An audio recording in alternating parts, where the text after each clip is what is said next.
A partir de agora, aqui na Brasil Atual, Colibri na Quarentena. Uma conversa com quem está envolvido em trabalhos de cultura e entretenimento em tempo de pandemia. Colibri na Quarentena, um momento para refletir e se reinventar, na música, no teatro, no cinema e em todas as expressões de arte. Olá, pessoal. No programa de hoje vamos falar com o cantor e compositor baiano Ian Lacerre.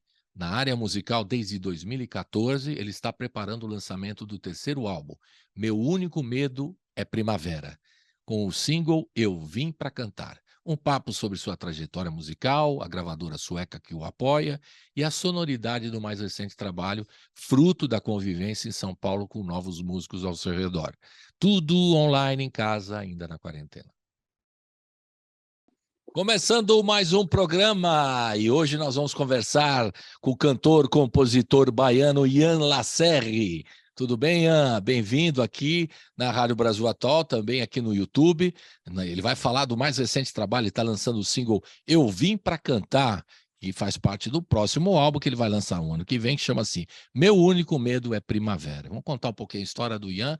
Bem-vindo, Ian. Vamos falar um pouquinho do seu trabalho. Tudo bem? Bem-vindo aqui, você vai contar suas histórias aqui, o disco bem legal que você está lançando, esse novo single. E eu estava comentando aqui, você antes de começar, né? Que eu estava ouvindo o disco todo, que a gente vai ouvir o Átimo, né? Que é o seu segundo disco. O primeiro foi Sonoridade Pólvora, né? De 2017, depois o Átimo, 2020, e agora você vai lançar em 2023 o mais recente, que vai ser o Meu Único Medo é Primavera, e está lançando já, antecipando o trabalho do ano que vem. Eu Vim Pra Cantar. Agora, o som mudou muito, né? É muito louco, né? O artista vai se transformando, vai gravando, já muda o som. Por que que isso aconteceu, Ian? Primeira pergunta. Olha, eu fico muito feliz, Bem-vindo primeiro. Primeiramente, olá, ouvintes da Rádio Brasil Atual, muito prazer. Estou muito feliz em estar aqui pelo convite também, de estar podendo falar um pouquinho desse trabalho. Eu fico muito feliz, Colibri, que você percebeu essa mudança, né, que está nessa parte estética sonora, porque era um dos meus objetivos, transformar um pouco essa sonoridade que eu venho construindo ao longo desses anos, né? Como você falou bem, o Sonoridade Pólvora e o Átimo, eles fazem parte, talvez, de uma cadeia criativa parecida. Nesse álbum que eu estou, Meu Único Medo da Primavera, foi a primeira vez que eu tive a oportunidade de produzir também musicalmente o trabalho, né? E eu convidei o Rafa Castro, que os outros trabalhos, falando um pouco do Átimo e sonoridade, eles foram produzidos pelo Sebastian Notini, que é um produtor sueco, radicado na Bahia, né? Uma pessoa, inclusive, que vem fazendo história na música brasileira. Ele vem produzindo álbuns muito importantes, assim, que tem repercussões nacionais e internacionais, nacional e internacionais. E esse álbum foi o primeiro álbum que a gente não trabalhou junto, nesse caso. A gente já chegou até a trabalhar junto, na parte da pré-produção, mas na produção musical eu convidei o artista, compositor também, Rafa Castro, que é um compositor mineiro, que tem também um trabalho autoral lindo, e a gente tem mais ou menos a mesma idade, então ele é pianista, então a gente teve um outro tipo de pré-produção e produção desse trabalho, que resultou nessa mudança estética, né, no som da gente. Assim. E é assim mesmo, quer dizer, os músicos que vão ao seu redor, você vai trabalhando junto com eles, vão te influenciando e o seu som vai modificando também. Isso é natural, né? Sim. Você está com um grupo, você tem um tipo de som, aí você passa para outro grupo. Isso também tem a ver com você vindo para São Paulo, depois você vai contar essa história que você morou na Chapada Diamantina e tal. Tem a ver também com essa mudança de ares, saindo da Bahia? Isso tudo tem a ver também, não? Tem tudo a ver, principalmente pelo momento político que a gente está vivendo, né? Que a gente teve esse lockdown, né? Que foi uma transformação, acho que na vida de todo mundo, né? Não só na minha, mas todo mundo teve que lidar com esse novo paradigma. E isso, sem sombra de dúvidas, influenciou no outcome assim, da obra, né? Influenciou tanto nas composições, tanto quanto na forma de ver o mundo, na forma de compreender mesmo a nossa existência, como nós somos, o que é que nós de fato, né? Porque a nossa vida, a vida de muitas pessoas, infelizmente, não deu certo e a gente teve uma tragédia, né, nesse sentido, e a gente teve que ressignificar as nossas próprias existências, eu acho. Não tem como isso não repercutir no nosso trabalho artístico, claro. Sabe? tanto na poética, na parte da poética, quanto na parte também estética. Então, por isso que eu reafirmo que foi fundamental essa transformação, assim, e essa nova tentativa de lançar um trabalho no mundo, assim. É legal, porque realmente. E a gente mesmo estava discutindo hoje com um grupo anterior, aqui a professora Regina Machado, da Unicamp, o Mário Sim. Manga, né? Foi uma entrevista que fizemos aqui recente, e eles estavam comentando dessa questão de ter um cancioneiro da pandemia, em função se a gente, quando for analisar, né, no futuro, o que está acontecendo agora na música, certamente a gente vai identificar um cancioneiro muito específico, falando de temas, né, como isolamento, finitude, questões de saúde mental, né, enfim, principalmente o isolamento, né, que é uma coisa que pega muito, e também o jeito das pessoas encararem esse momento, né, que foi a pandemia. Ainda estamos em pandemia, é bom dizer que estamos nessa transição, mas, né, isso tudo afetou, né, o trabalho do artista. O artista ficou muito Foi sensível o a isso, primeiro setor, naturalmente. inclusive um dos primeiros Claro, setores a ser afetado, porque o nosso trabalho depende do público, né? Depende do público ir aos locais, inclusive teatros, que são lugares fechados, que foi o primeiro lugar, os primeiros lugares a serem desativados, né? Nesses anos todos. Então, agora que nós estamos voltando a poder nos apresentar, a mostrar ao vivo, que essa parte do público, o artista, talvez seja a matéria-prima, né, do nosso fazer. exato. Então, E é muito o ano que interessante vem, essa observação. quando você lançar, você vai lançar você está lançando em pílulas, né? Está lançando Eu Vim para Cantar, esse Uhum. single, né? Do novo trabalho. Você vai lançar depois de lançar vários singles, você vai lançar o álbum completo? Qual que é a estratégia? Você vai. Perfeito. A gente vai lançar, a gente já lançou agora, Eu Vim para Cantar, nessa primeira semana de novembro. Aí a gente vai, dia 25 de novembro, vamos lançar Brachas, que é um outro single. No dia 16 de dezembro, Corpo a Corpo. E em janeiro, no dia 27, vamos lançar o álbum inteiro, com outros Opa, materiais também, além do áudio, vamos lançar um mini doc, né, que a gente produziu na Bahia, que é um material bem bacana, que a gente vem legal. Sempre uma coisa, preparando. um visual junto é bem legal, né? Ajuda muito o artista. Hoje é fundamental, né? Hoje em dia a gente precisa, a gente tem que estar aliado ao Legal. E aí audiovisual, ao você, cinema. quando tiver todo o disco lançado o ano que vem, você já vai no estúdio, né, da rádio, para você fazer um som com o teu violão ao vivo lá. Vai ser bem legal a gente recebê-lo, Será um né? prazer Vai ser enorme. muito Já gostei legal para muito de você, colega. Vai ser muito legal. E aí eu conheço os músicos que estão tocando com você. Aí o Igor Pimenta já conheço há um tempão já. Um Bitomania querido. com o amigo lá, o contrabaixista, figuraça, né? Já Bom, teve com e a gente. gênio, né? Muito. Toca Eu muito. vejo os músicos como artistas também, né? Eu não vejo eles só como instrumentistas, músicos. Eles são verdadeiros artistas, porque eu vi na hora da gravação o quanto eles se doaram ao trabalho e o como eles contribuíram também nessa parte Uhum. criativa. Não só na execução, tipo, execute tal coisa, mas a contribuição, a experiência, as sugestões que foram muito bem aceitas. Então, esse álbum, ele, embora a gente tenha encabeçado a produção, cada músico participa de uma forma muito efetiva para chegar nesse resultado que você falou É que é legal. diferente, né? E tem esse espírito de camaradagem que vocês têm também, né? Quando você fala da doação do artista, é que vocês da mesma geração, né? Vocês trabalham um com o outro, um ajudando o outro, que é necessário nesse momento. Um dá a mão para o outro para seguir no projeto. Isso é muito Uma legal. É uma coisa, coisa. Fale. uma, uma coisa interessante que eu tenho nesse álbum é que na pré-produção, eu estava com o Rafa Castro, a gente estava levantando, elencando os músicos, né, que iriam participar. Aí eu disse assim para ele: olha, a gente tem uma condição aqui. Para o músico participar, ele tem que fazer um requisito fundamental aqui, um pré-requisito, que é tomar um cafezinho e conversar sobre o álbum. Porque para mim é importante essa parte de aproximar, Claro. né? Então todos eles que participaram, a gente teve encontros assim antes do estúdio, que era justamente sentar, tomar um café, Para conversar sobre a sentir. estética do disco Perfeito, e bela sentir estratégia. Não é nenhuma isso estratégia, é um modo de trabalhar, não é? Estratégia é, parece uma coisa planejada e tal. Acho que é legal sim, um modus operandi assim. Você conversar com o cara para saber se tem uma afinidade, né? Aí o cara vem lá, o cara é um isso, super contrabaixista, não tem nada a ver com o seu som, fala, pô, legal, mas não tem nada a ver, é. né? Tem que ter afinidade sonora, afinidade musical, né?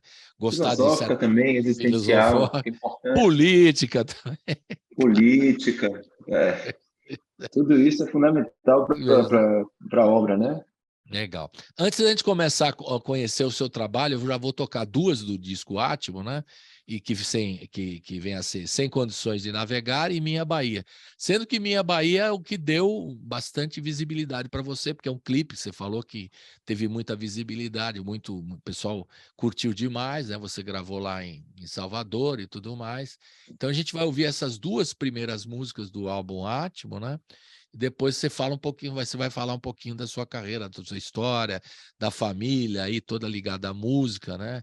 O pai jornalista, o avô também da área de música também, não é isso? Sim, Toda a sim. família vai contar essa história. Então vamos ouvir, fala um pouquinho então de Sem Condições de Navegar, que é a faixa número 1 do Átimo, do disco de 2020, e Minha Bahia, que virou o clipe aí que o povo curtiu. Fale um pouquinho dessas duas para a gente ouvir agora. Massa, Sem Condições de Navegar é uma canção que eu fiz antes da pandemia, por incrível que pareça. E ela parece descrever o que nós estávamos prestes a viver, no caso, né? Vocês vão ver na letra que fala que delícia imensa, festa ao te encontrar. Tinha tempos em que a era desviava as vindas, né? E aí, logo em seguida, depois que eu lancei o álbum na pandemia. Então foi uma surpresa muito grande perceber essa similaridade, essa semelhança, né? Claro.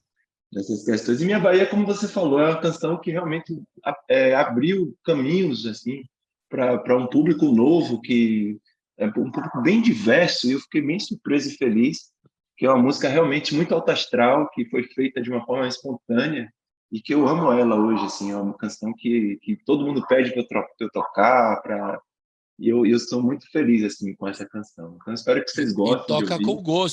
com gosto, que a música é muito legal mesmo, né?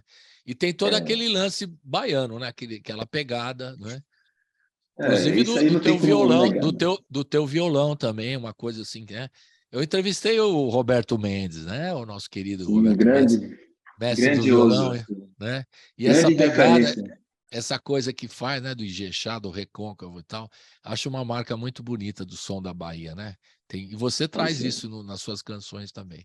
Então vamos ouvir Sem Condições de Navegar e Minha Bahia. Roda, sendo que Minha Vamos. Bahia, você também que está acompanhando pelo YouTube vai ver o clipe, que é bem legal, você vai ficar com fome de comer aquelas comidinhas baianas aqui e tudo mais, né? O acarajé que aparece, bom, siga lá, vamos lá.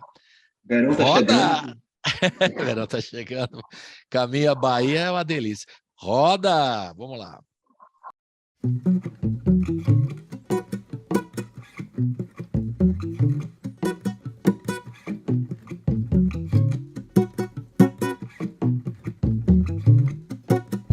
Que delícia, imensa festa ao te encontrar. Tinha tempo em que a era desviava as vindas. Eram ventos fortes, sem condições de navegar.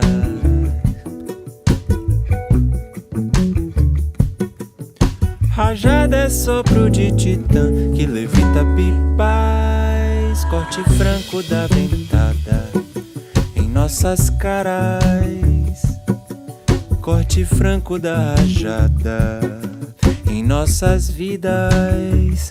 Eram ventos fortes, sem condições de navegar.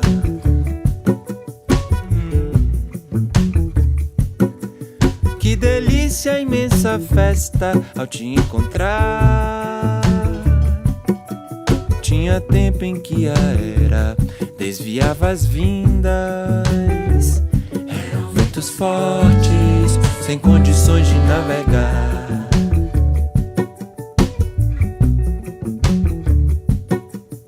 Rajada é sopro de titã que levita pipais. Corte franco da ventada em nossas caras. Corte franco da rajada em nossas vidas. Eram ventos fortes, sem condições de navegar. Eram ventos fortes, sem condições de navegar. Eram ventos fortes, sem condições de navegar. Eram ventos fortes, sem condições de navegar.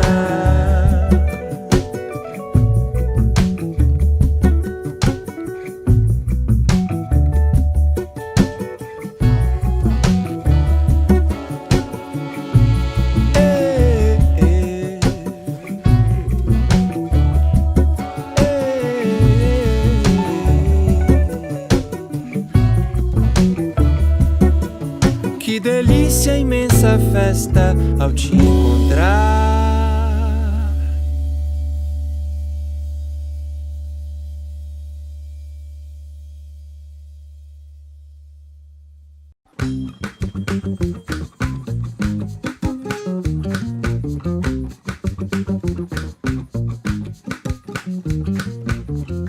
Ea, ea, ea, minha Bahia. Ea, ea, ea. Subindo a ladeira, eu vi o pôr do sol. Céu alaranjado, bolota ababorá. Íngreme estribeira bate no coração. O céu reflete nossa malemolência, minha Bahia. Ea, ea, ea, minha Bahia. Ea, ea, ea, todo dia. Subindo a ladeira, eu vi o pôr do sol. Céu alaranjado, bolota ababorá. Íngreme estribeira bate no coração. O céu reflete nossa malemolência, minha Bahia. Ea, ea, ea, minha Bahia. Ea, ea, ea, minha Bahia. Ea, ea, ea, minha Bahia. Ea, ea, ea, todo dia.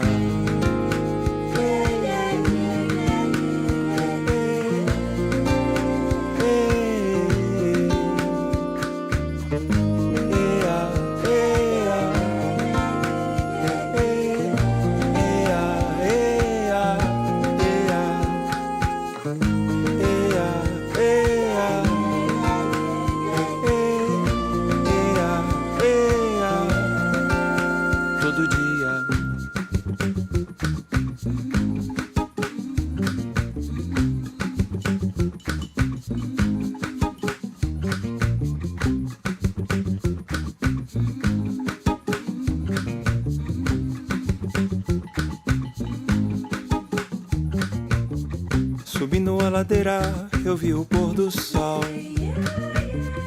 Céu alaranjado, bolota ababorá. Íngreme estribeira bate no coração. O céu reflete nossa malemolência, minha Bahia. Ea, ea, ea, minha Bahia.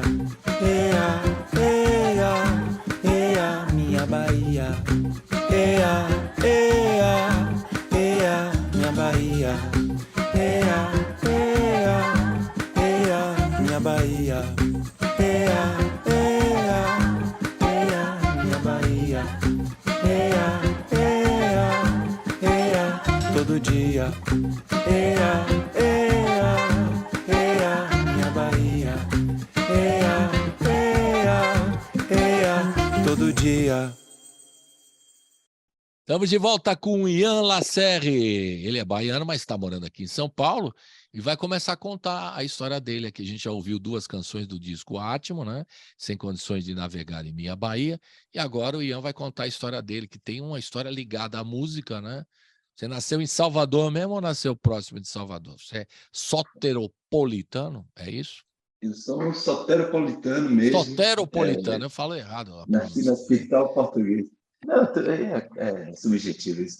Eu nasci em Salvador em 1987, né? E morei nos Estados Unidos também por 5 anos, foi a minha infância. Depois eu vivo minha adolescência inteira em Salvador, até chegar aqui em São Paulo já depois dos meus 25 anos, né? No ano de 2018. Então, minha criação mesmo, eu digo que é baiana mesmo. Isso reflete também na minha obra, né? Uma pesquisa que a Bahia é um estado, não, Salvador é a cidade, mas a Bahia é um estado que é uma nação, é gigante e tem muita referência estética, muitos símbolos, ritmos, né? Então, realmente, eu sou muito feliz em ser baiano, em ser soteropolitano, assim, de ter tido a sorte de estar entre essa diversidade gigantesca, assim, que inspira a gente a poder hoje estar compondo, lançando discos, né? É porque Então, tem o som do litoral, tem o som do interior, tem o som do recôncavo, a sonoridade da Bahia é muito muito ampla, né? diverso. A gente fica sempre achando que é um tipo de. Isso aí é o clichê, né? Não é, Que às vezes eu passo. exato. Tem uma diversidade sonora bem legal mesmo, né? Eu luto contra esse clichê, inclusive, né? Eu tento trazer na minha pesquisa. Inclusive, existe na Bahia, né? Quando a gente pega os tropicalistas, que são os grandes ícones da nossa cultura brasileira, que é justamente, inclusive, desafiar esse localismo, esse regionalismo, misturando com a música do mundo, né? Que eu acho Claro. que isso também é uma coisa sensacional, assim, que o Caetano fez, que o Gil fez, que é ter essa referência de Beatles, ter essa referência do novo rock que estava surgindo, não só entre, misturando com esse regionalismo. Então, a riqueza da nossa música moderna brasileira hoje, ela é para além, inclusive, da Bahia. Né? A Bahia mais esse processamento de mundo, que eu acho isso é um movimento intelectual genial, fantástico, assim, que até hoje eu busco também tentar fazer isso, né, com o meu trabalho. Realmente. Essa mistura que sai dessa coisa regional, mas também abraça o mundo, abraça as outras referências É que uma estão coisa que o ali. Né? tropicalismo fez, né? Você imagina o meu impacto, você não tinha nascido em 67, vendo o Domingo do Parque, né? Do Gilberto Gil com os Mutantes, que a gente já conhecia aqui em São Paulo, né? De outros Sim, lugares, de rodas de rock e tudo mais, cantando aquela música brasileira, né? Com o arranjo do Rogério Duprat internacional, uma coisa magnífico. Sgt. Pepper's Beatles, né? Muito legal. Sim, E ao mesmo tempo o Gil, né? Fazendo aquela performance, quer dizer, aquilo foi uma coisa, para mim é a síntese, né, do som tropicalista, quer dizer, uma coisa que era rock and roll e era estava no música festival brasileira, lá. 67, né, quando apresentou o festival aqui, a música Domingo no Parque, né? Foi uma coisa, foi um Mas, impacto super grande, né? Quer dizer, é uma síntese do que o tropicalismo fez, né? Juntar a sonoridade internacional, né, de música, os arranjos do Rogério Duprat, que lembravam coisas do George Martin, dos Beatles e tudo mais, e sim. o som do Gilberto Gil, a originalidade, o tema, Nossa, né? Gil é Então, fantástico. juntando tudo isso, né? É maravilhoso, né? Eu me sinto um pós-tropicalista, que na verdade é um continuista. Eu continuo tentando, né, ou então realizando isso, que é essa relação mesmo com o mundo. A gente não pode simplesmente se fechar a um tipo de generalização. De, o artista é É, baiano, ele tem que fazer Ijexá e não sei o quê. Não, pelo contrário, a gente tem que estar sempre buscando quebrar essas fronteiras, né, e se reinventar em cima é. né, das nossas influências do nosso mundo, que hoje, inclusive, ainda é mais globalizado, ainda é mais digital. Ou seja, Claro, por a gente causa estamos em um momento mais das redes sociais, da internet, isso fica mais claro, mais amplo aí. Da época, você percebia isso, né?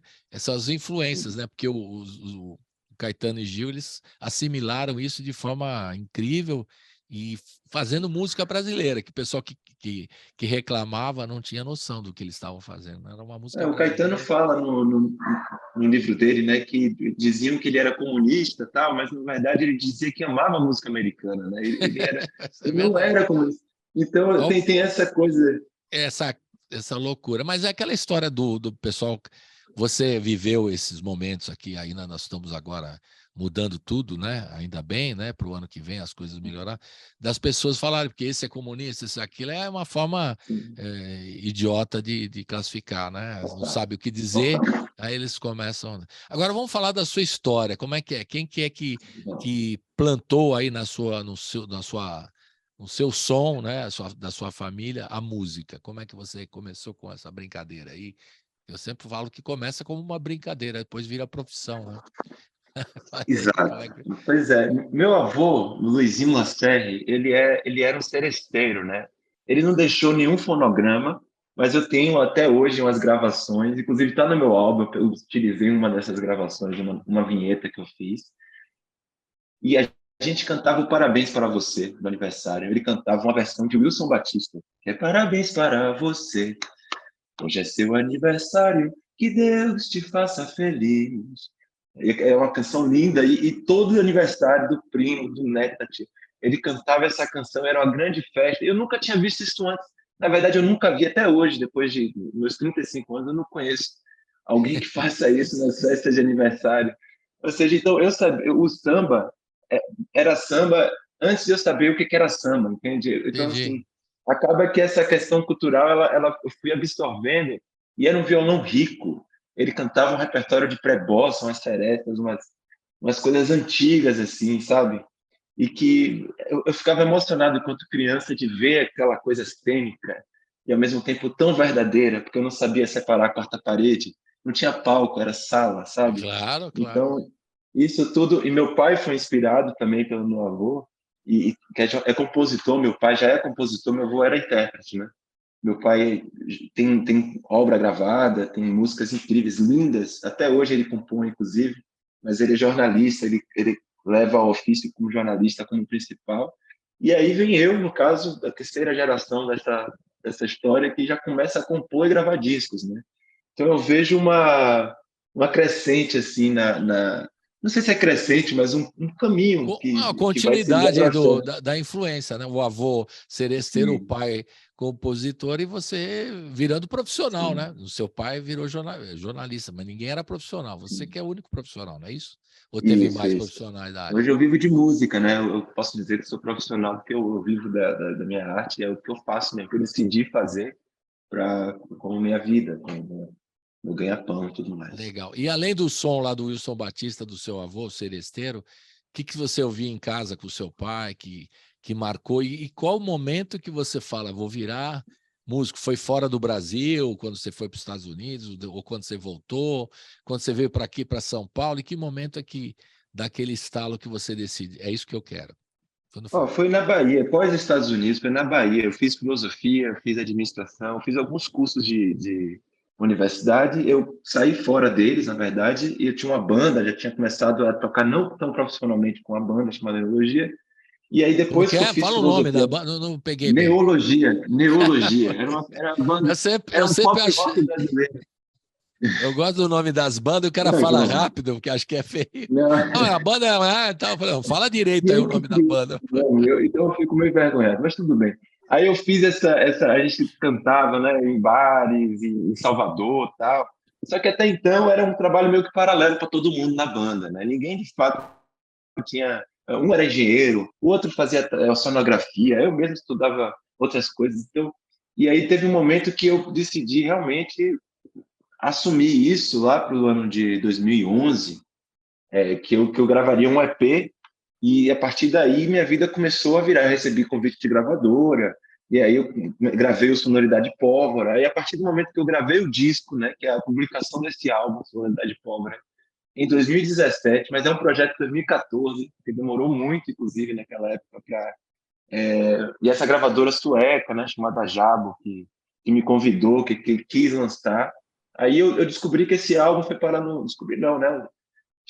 O álbum chegou ao Japão, chegou na Europa. Eu tive muitas críticas internacionais, não só brasileiras, sobre o trabalho, que exaltava essa brasilidade no meu trabalho. Isso tudo foi me dando combustível, fôlego para me estabelecer hoje como artista, né? Como para continuar esse processo aí de criação, de composição, de entregar mesmo minha alma para esse ofício, que é difícil acho que é impossível, talvez, você tentar conciliar muitas coisas com isso, porque demanda demais, sabe? Claro. Demanda muito. A gente tem que viver a composição para a gente gravar eu digo, pelo menos uma obra autoral. Assim, você tem que estar sempre em contato, em pesquisa, Não dá para estudando muito, né? não dá para dividir com outra coisa, né? Você está fazendo eu sou professor e tal, mas para dedicação como você faz, como cantor, intérprete Uhum. e autor também, não dá para ficar dividindo, vou ficar fazendo filosofia na faculdade. Até dá por um período, mas uma hora Sim. tem que encarar direto, né? E reto, senão não dá E para. tem gente que consegue também, não estou excluindo essas É pessoas. Eu sei que o verdade, Tigo tem uns que. Santana, que é um grande ídolo meu, assim, baiano, para mim, um dos maiores intelectuais contemporâneos da música brasileira. O único que canta em línguas africanas, inclusive, que tem um trabalho riquíssimo. Isso, Ele se não me engano, ele é pós-graduado em filosofia, ele tem sim. uma dupla jornada aí, consegue. Mas, para mim, pelo menos pela minha limitação, se eu fizesse outra coisa, eu não ia conseguir, entendeu? Eu falo Tá mais no certo. campo pessoal também, para não excluir também aqueles incríveis, né, esses expoentes aí que são... Claro. Então, o pontapé, assim, a divisor do profissional é a partir de 2014, que você está preparando sonoridade Sim. Pólvora e o lançamento em 2017. Aí você fala, agora vou me dedicar inteiramente a essa coisa. Você não contou esse período dos Estados Unidos, que eu passei rápido? Foi infância, adolescência? O que você estava fazendo lá? Como é que você foi parar lá? Foi infância. A minha mãe e meu padrasto se mudaram para lá, né? Eles conseguiram, meu padrasto teve um convite de emprego e eu tive a escolha, poderia ir ou não, e eu escolhi ir junto. Claro, eu criança, né? Fui e morei 5 anos lá nos Estados Unidos. Eu acabei sendo educado, cantava o hino, jurava a bandeira e tudo mais, né? Que lá é obrigado. Mas que período isso aí? Você tinha quantos anos? De quanto a quanto? Eu fui com 8 anos e voltei com 13 anos para o Brasil. Então foi bastante tempo, assim, porque eu acabei entendendo mesmo a cultura americana, eu vivi lá. Entendeu? Então eu pude realmente, fui educado lá, e a escola era integral, né? Então eu realmente tive essa oportunidade de conhecer adentro esse tão desejado por alguns sonho americano e tal, que hoje, inclusive, eu sou bem crítico a isso e eu tenho, acho que até lugar de fala para poder criticar determinadas posturas de algumas pessoas. Pois é. Mas só indo para fora para a gente ver, né, valorizar talvez o nosso país, né? Tem esse detalhe também. Curioso. Pois é. Então foi uma experiência importante para você. Aí você volta para Salvador, em Salvador ainda. Você ainda... Choque cultural total, loucura. Eu dei uma aspirada quando eu voltei, porque é um outro modus operandi, assim, no total. E eu via muita gente de Salvador, do Brasil, querendo imitar os Estados Unidos, e eu via que estava imitando o delay dos Estados Unidos, assim. Porque os Estados Unidos já estava em outra etapa e as pessoas estavam querendo pegar aquilo que estava chegando ainda e estava sintonizado, entendeu? Era como se você às vezes é o pior, né? Às vezes é o pior dos Estados Unidos, né? Às vezes não talvez sempre, né? Então, que é essa questão também da cultura do consumo, do neoliberalismo, né? Sim, que hoje já está numa fase muito mais avançada que na década de 90. Que assim, então, saindo daqui, eu pude ver essa discrepância, assim, essa coisa corroendo, né? Querendo nos doutrinar culturalmente, inclusive, né? Então, assim, eu sou hoje uma pessoa bem crítica a essa idolatria dos Estados Unidos, embora eu seja bem grato também por ter vivido momentos muito interessantes na minha infância. Eu tive uma coisa muito boa lá, tive amigos diversas nacionalidades, né? Pessoas hinduístas, pessoas da Coreia, da Ásia, que eu tive estrangeiros também, a gente tinha amizades verdadeiras, tá? Então, até hoje são meus amigos, inclusive. Então, por esse lado, foi muito positivo, né? Assim, não foi só uma coisa... Uma experiência boa, de repente te deu uma maturidade, né, para você seguir depois nesse trabalho seu, né? Pode ser... Com certeza. É uma experiência sempre importante. As experiências... Eu single falo um pouco que é período, disso, né? Um período de 8 a 13, né? Um período de idade que está formando, né? Já na pré-adolescência, já na adolescência, né, digamos, e você está ali, né? Sempre aberto a todas as influências. É importante esse momento. Aí você volta e começa a já pensar na música, né? Que é a raiz aí, por causa do seu avô e do seu pai e tudo mais, né? Aí fica aquele som. Vamos ouvir, então já fizemos um capítulo da Netflix, a história do Ian Lacerre. Primeiro capítulo já está resolvido aqui, já foi. Vamos ouvir mais duas, Controvérsia para Fran e Mergulho. Fala um pouquinho dessas para a gente ouvir agora. Controvérsia, eu fiz essa canção especialmente com um artista brasileiro contemporâneo que eu admiro demais também, compositor, chamado François Muleka, que é um grandioso, me inspirou muito para o disco de Átimo. A gente se encontrou aqui em São Paulo e a forma dele compor, e eu resolvi fazer uma canção especialmente para ele, assim, como se esse violão que eu faço fosse em homenagem a ele, a letra também. E Mergulho é uma música experimental, assim, é um 5/8, é uma canção de compasso composto, pode ver o compasso composto 5/8, e que trata também, é uma letra que eu fiz em parceria com Daniel Mann e Felipe Lorenzo, que são 2 compositores baianos também, que me ajudaram nessa parte da letra aí. Então, espero que vocês gostem. Vamos ouvir, então. Roda, Controvérsia e para a Fran, né, que é uma sequência, e Mergulho. Roda.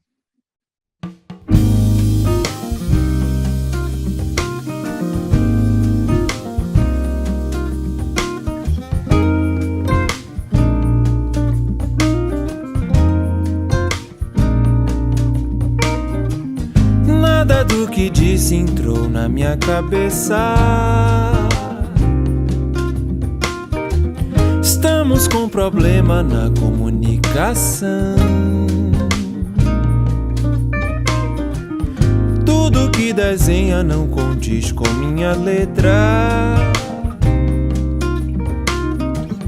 Todos os caminhos escorregam na sua convicção. E se eu me importar, não duvide disso, eu vou. E se eu me importar,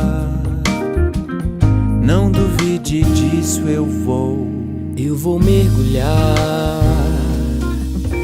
desanuviar a alma, calar. Toda essa lama vai voltar pro mar. Nonsense no ar, a mesma história, a derrota ou a glória. Eu vou mergulhar. Nada do que disse entrou na minha cabeça.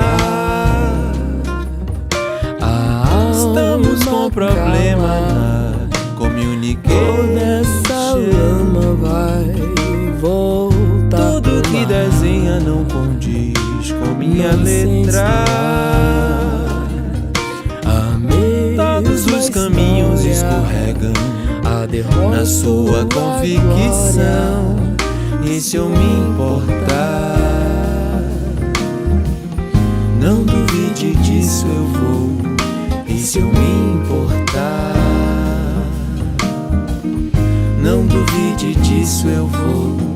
E se eu me importar, não duvide disso, eu vou. E se eu me importar, não duvide disso, eu vou. Nada do que disse entrou na minha cabeça.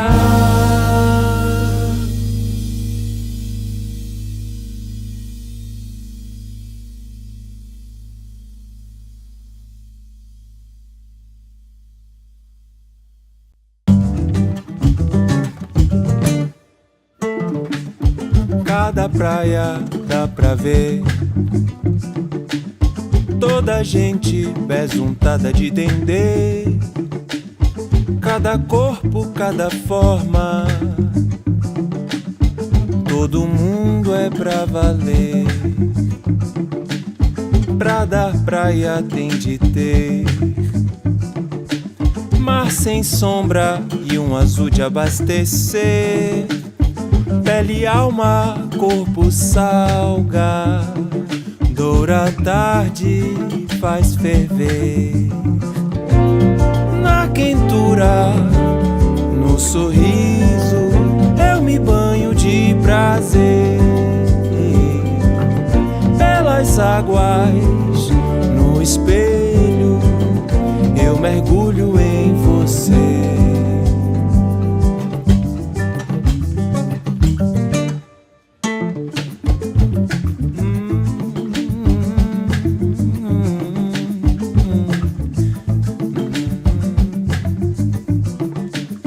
Cada praia dá pra ver toda gente besuntada de dendê. Cada corpo, cada forma, todo mundo é pra valer. Pra dar praia tem de ter mar sem sombra e um azul de abastecer.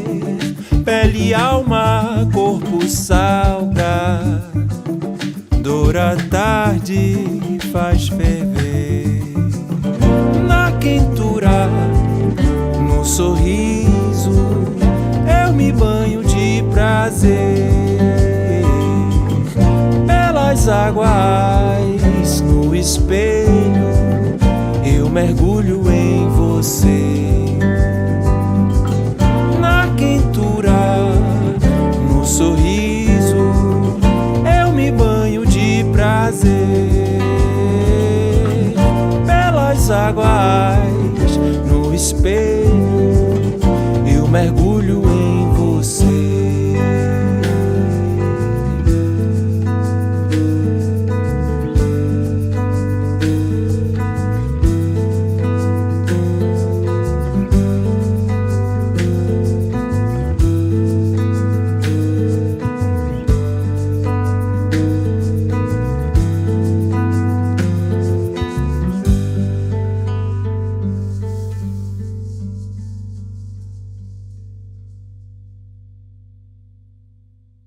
Estamos de volta com Ian Lacerre, diretamente, não é da Bahia, ele está em São Paulo. Eu estou louco para falar que ele está na Bahia, porque eu vi o clipe Minha Bahia, já estou indo para Bahia, já estou indo lá, entendeu? Mas não, ele está em São Paulo e mora em São Paulo já há algum tempo, ficou lá em Chapada Diamantina, mas esse é o próximo capítulo que a gente vai contar, a gente ainda não contou. Aí, outra coisa que eu queria saber é o seguinte, você nesse começo, né, as influências tão claras aí na própria família, e você começa a estudar música, você disse que fez outros cursos universitários e tal, você chegou a estudar música em universidade ou não? Ou você foi Eu no sou autodidata. autodidata? Eu sou autodidata, mas isso é uma mentira, porque eu tive pessoas na minha vida que me influenciaram muito na música. Eu não tive um curso formador de música, mas, poxa, eu convivi com Felipe Guedes, com Gabriel Rosário, com o próprio Sebastião Notini, que são músicos extraordinários, né? Incríveis, e a gente sempre tocou muito junto, né? E eu acabava que eu absorvia aquilo daquelas pessoas também. Então, eu acho que quem diz que é autodidata, tem gente que pode até ser, que pode se trancar no quarto aprender sozinho, mas eu acho que não existe isso. Eu acho que nós somos sempre uma construção, né? E essas pessoas que eu falei em específico, eu não sei se você conhece o Felipe Guedes, em Salvador, que é um músico extraordinário, multi-instrumentista. O próprio Gabriel Rosário, que é bandolinista, de 10 cordas, né? Que veio do choro e agora está na música popular, está lançando trabalho aí, inclusive com o Roberto Mendes também. Eles gravaram juntos uma canção. Então foram pessoas que me inspiraram muito, que a gente tocou junto, e eles sempre me desafiavam a não ficar satisfeito. Até hoje eu não estou satisfeito. Eu estou um pouquinho mais que antes. Mas eu nunca fiquei satisfeito em tocar uma música da forma que eu tocava. Eu queria sempre, porque eu via que eles estavam sempre levando o meu nível para mais, assim. Eu perguntava, eu estou perto? Não, então não está bom. Então vamos. Sabe? Então, essas pessoas, eles foram fundamentais, assim, para a minha construção musical. Essa coisa de autodidata, você tira o mérito e crédito daqueles que a gente olha, né? Porque, na verdade, você está aprendendo, você não está estudando formalmente a música, né? Isso. Indo para a escola, estudar música, como hoje tem os cursos, né? Mas você está aprendendo com os músicos, você vendo os músicos tocar, fazendo como se fala, né? Você sabe muito bem dessa expressão, o espelho. Você está no violão, o cara está no outro violão na tua frente lá, você fica olhando o dedo dele para ver o que ele faz, como é que ele faz. Essa magia, né? Que às vezes tem esses grandes músicos e tal. Aí você vai aprendendo, vai assimilando tudo isso deles, não é isso? Exatamente. E também pegando o material que a gente tem hoje na internet, né? A gente tem muita coisa. Cifra, partituras, que tem tudo disponível. Assim, a gente tem um acesso à informação que dá para você também ir isso é verdade, se lapidando, isso é verdade. Né? É que eu estou falando, você vê que eu estou falando da minha geração, que a gente fazia o espelho, né? Eu olhava os caras tocar. Depois tinha as revistinhas de cifra, que eram muito ruins, né?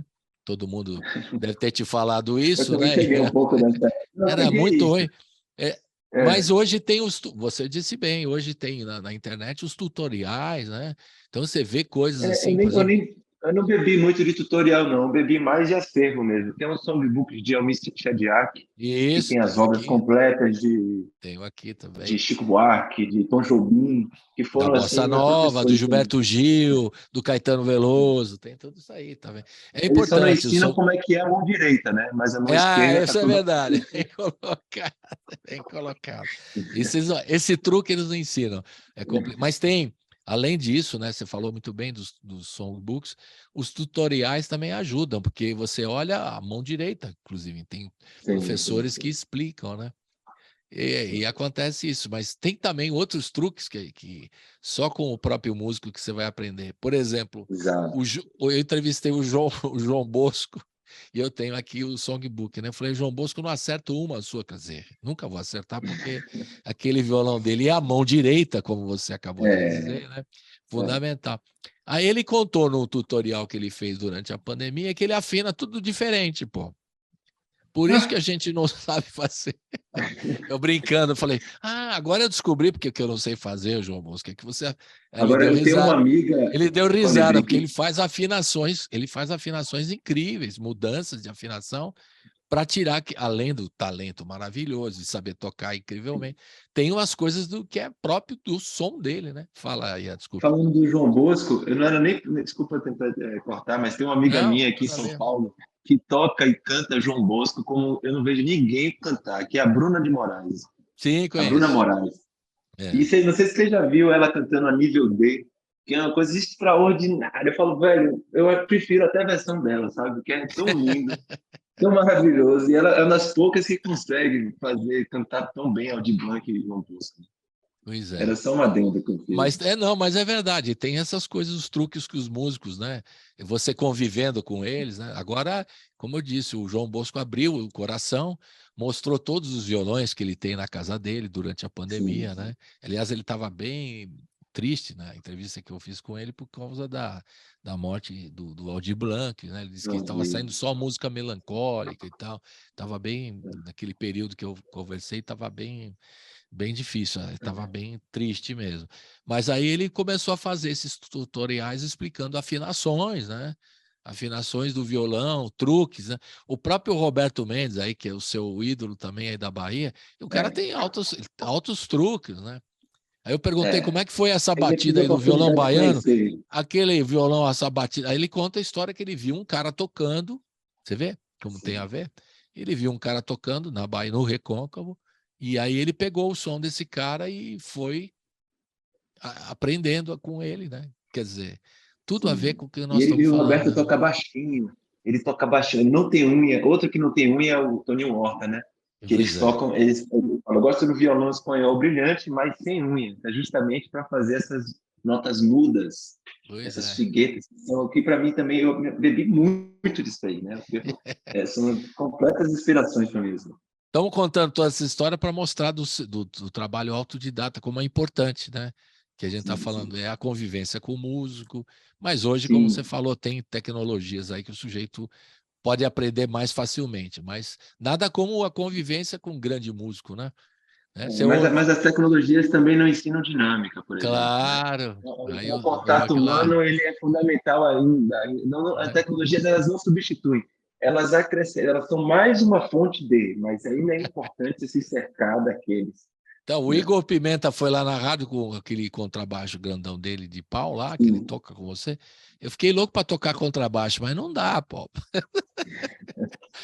Você fica olhando, é um instrumento que difícil. bacana tocar do jeito. O Mas Igor é incrível. tudo isso o músico vai, né, aprendendo, vai assimilando e sai o som dele, que é isso que é bacana. Uhum. O que você não falou ainda foi sobre as influências, né? Você já falou do seu modo de tocar e tal, dos grandes músicos que te inspiraram na questão da composição. Já citou aí rapidamente Caetano ou os baianos, né, que você já citou. Você se sente um pós-tropicalista, você já se definiu aí também, né? Mas quais E são como fugir? as referências assim de composição, de canção, de jeito de cantar que você traz com você na sua formação? Então, eu meio que já dei esse spoiler, né? O Caetano, para mim, é uma grande inspiração monstruosa. Eu acho que ele, para mim, é o maior letrista hoje, assim, que em atividade. Que esse último disco dele é simplesmente um absurdo, né? O Chico Buarque também. Eu estudei muito tempo pelo Almir Saadiaq, a obra do Chico, o Tom Jobim também. O Tom Jobim, ele me ajudou muito nessa parte assim harmônica, né? De ter esses caminhos mais ousados, com essa influência do Debussy, que tem essa coisa meio clássica, mas ao mesmo tempo chegando ao popular, né? Que essa influência imensa do Villa-Lobos. Então eu sou meio que old school assim nesse sentido, né? Na atualidade existem hoje compositores que vêm me influenciando muito, tanto na escrita, né? Tem o Flávio Tris, que inclusive é meu parceiro musical hoje. No disco Átimo, a gente gravou uma canção dele, que Fica Mais Aqui, que eu acho lindíssima, um blues. Nós vamos ouvir no próximo Elegante, bloco essa. Vamos ouvir no próximo bloco. é super Continue, por favor. elegante. É É. o próprio François Muleka que traz aí essa forma livre também de composição, que também rompe um pouco com essa tradição tropicalista, né, que vem com a nova linguagem. Então eu venho hoje me influenciando muito, já que eu passei um bom tempo estudando assim essa galera que já fez uma história na música. Eu estou estudando hoje mais as pessoas da contemporaneidade. Assim. Entendi. Essas Os pessoas contemporâneos. estão trazendo. Tem o Paulo Hanna também, que é um compositor de Brasília, que tem uma obra linda, é o Retrópicos. Então eu venho ouvindo muito, a poesia do Paulo é magnífica. Tem a Letícia Fialho também de Brasília, que é uma compositora, letrista fenomenal, né? Que tem uma canção, inclusive, que está tocando bastante, Corpo e Canção. Então, eu tenho me espelhado, eu tenho percebido, assim, eu tive um despertar, assim, que no nosso entorno tem muita gente no Brasil fazendo coisas muito interessantes. Muito boas. Os seus contemporâneos são talentosos também, uma geração talentosa mesmo, sem dúvida. E eu estou mais hoje ouvindo, você pode dizer, até mais eles do que aqueles outros, sabe? Embora eu acho que ambos tenham a mesma relevância na música brasileira, porque é uma coisa que fica, né? Mas eu estou, de fato, nesse momento, focado nessa cena aí de música brasileira, feita no hoje, no agora, né? Eles que têm me dado substância e enfim, ingredientes para estar criando o que eu estou criando. Assim, legal. Bacana, tal, porque os contemporâneos realmente uma geração de alto nível, né? Musical, instrumentistas, como você citou, e compositores que arriscam, buscam novos caminhos, né? Isso que é bem legal mesmo. Vamos ouvir mais duas, então? Que eu adorei também, essa música Samba de Quarta-feira, curti muito essa aí na hora que eu estava ouvindo. Essa daí... Fazer um registro rapidinho aqui do meu gosto aqui. Não tem nada a ver, né? Não tem nada a ver, mas eu coloco às vezes umas coisas que eu gosto mais, né? Ou me chamaram a atenção por algum motivo. Então, Samba de Quarta-feira e Fica Mais Aqui. Fala um pouquinho dessas duas que a gente vai ouvir agora.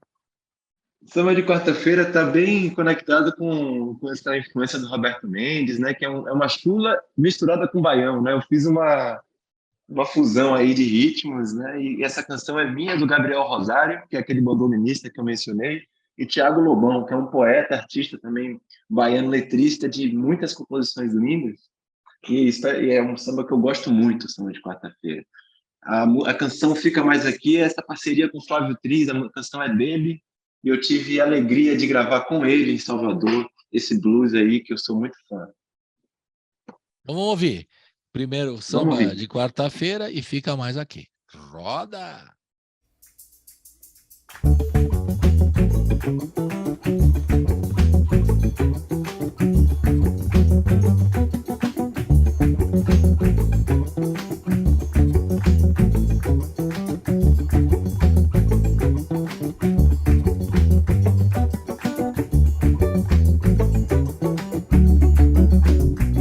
De lá vem ela subindo, bom não saberam pra que de viés. Desde em seus trilhos, festejos de sal e uerê. Já que hoje é quarta-feira, ioiô, quem se toca vão saber. Me jogou Iemanjá, céu e flor, um benzinho, um querer pra ia, pra ia. Acá tem só um sentido do revés. Terceiro bem-vindo, meio-dia, mar, andarilhos, tempos de concha nascer. Tem gente que pensa umbigo, mas não vê que o outro é bem-vindo. É preciso fé qualquer para o outro terceiro encontrar. Acá tem só um sentido do revés. Terceiro bem-vindo, meio-dia, mar, andarilhos, tempos de concha nascer. Tem gente que pensa umbigo, mas não vê que o outro é bem-vindo. É preciso fé qualquer para o outro terceiro encontrar. Laia, laia, laia, laia, laia, la laia, laia. Laia, laia, laia, laia, laia.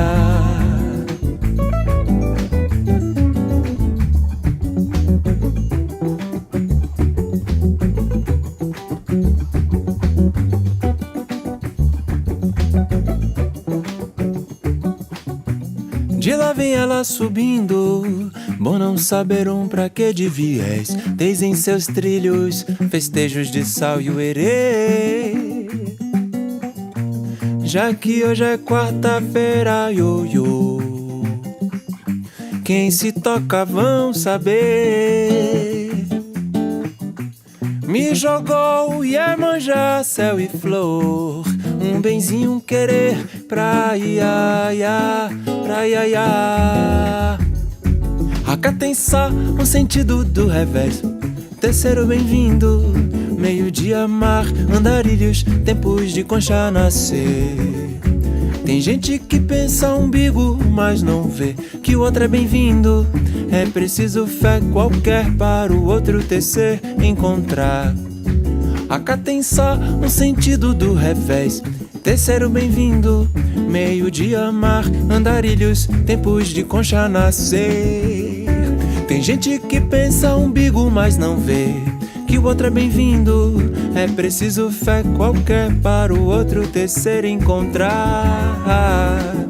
Laia, laia, laia, laia, laia, la laia, laia, laia, laia, laia, laia, laia, la laia, laia, laia, laia, laia, laia, laia, la laia, la laia, laia, laia, laia,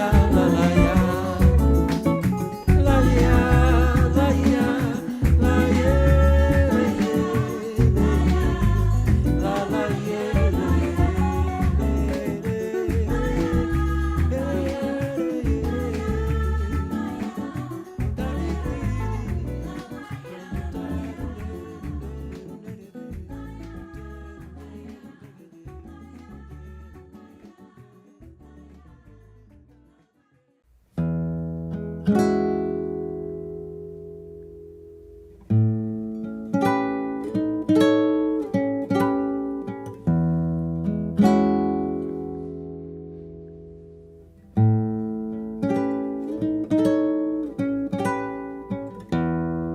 É madrugada,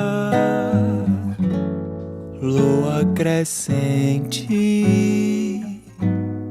passa um cometa, nosso destino.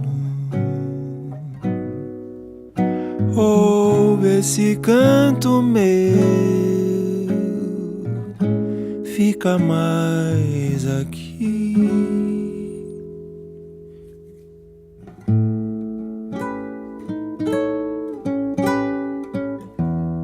Te peço um colo, te faço um dengo,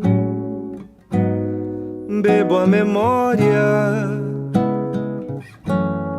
fumo teu cheiro. Sei que lá fora é frio, fica mais aqui.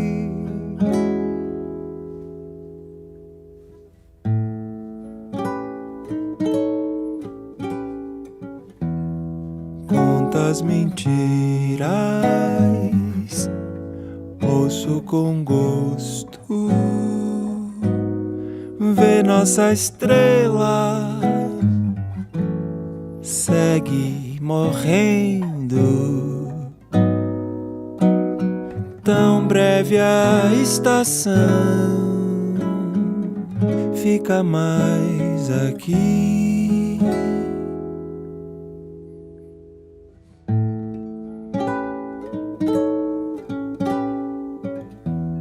Teu jeito escuro, cheiro de terra, fica à vontade, diz teu segredo. Não vai embora, amor, fica mais aqui.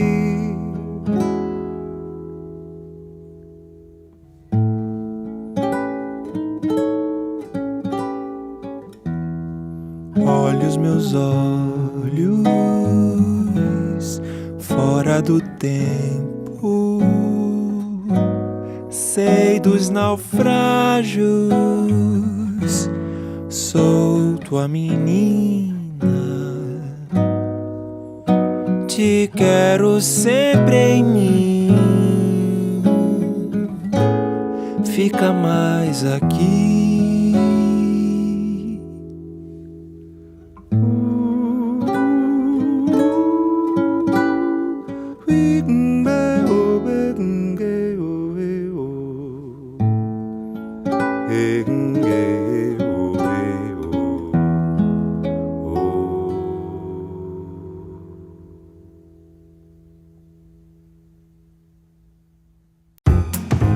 Você está ouvindo Colibri na Quarentena.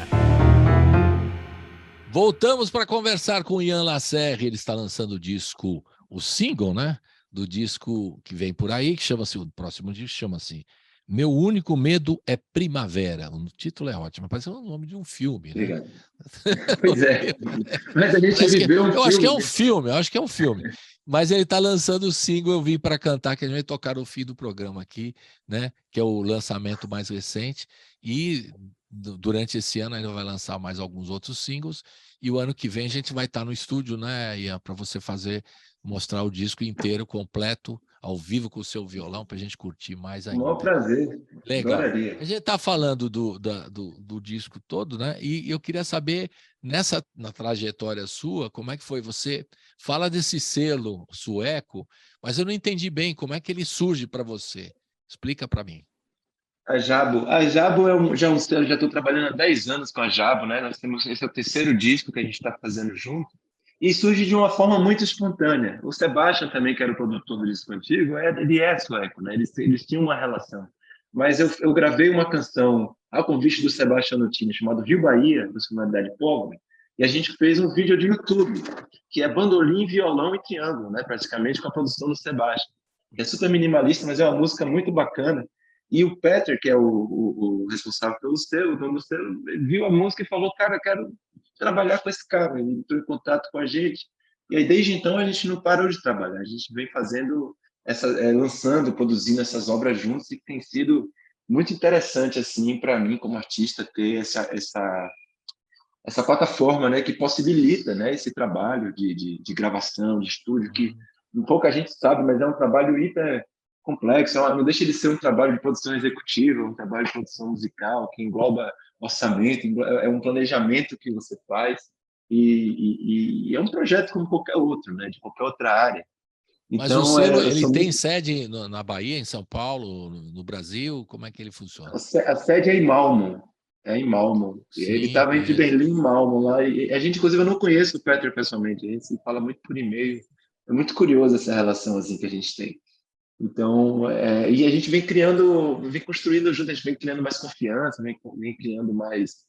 E ele mesmo me falou, Ian, esse projeto aí que eu estou com você é um projeto que eu vejo a longo prazo, é um projeto que eu quero que a gente tem que lançar esses trabalhos. Então, assim, eles têm uma visão muito interessante sobre o artista e sobre como funciona o fazer artístico, né? Porque antigamente nós tínhamos as gravadoras, né, da indústria das gravações, Universal, e hoje em dia a gente não tem mais essa. E eles faziam isso também.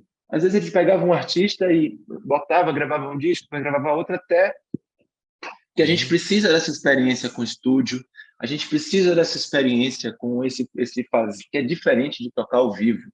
Tocar ao vivo é muito diferente de gravar em estúdio, sabe? É completamente diferente, assim. Principalmente se você faz por faixa, que é overdubbing, né? Se você faz instrumento por instrumento, tem toda a produção musical tem toda uma delicadeza aí nesse processo que pouca gente sabe, acha que é só chegar e gravar a canção que tá boa, e não é. Depois tem a pós-produção, que é a mixagem, a masterização. Então, quanto mais trabalhos você publica, mais experiente você fica. Eu acho que você vai refinando também e vai se aproximando mais da estética que você idealiza a priori, que acontece muito também da pessoa achar que vai fazer uma coisa e sair outra, sabe? Então essa oportunidade de estar trabalhando a longo prazo com essa gravadora está me possibilitando ter essa experiência, ter essa maturidade hoje. Mas ela trabalha só com você aqui no Brasil ou tem outros artistas que trabalham junto? Tem outros artistas também. O próprio Tiganá Santana trabalha dessa gravadora. E eles bancam, por exemplo, quando você vai gravar, você tem todas as condições. Estou falando, eu quero saber do ponto de vista prático, porque hoje é tão difícil, né? Claro.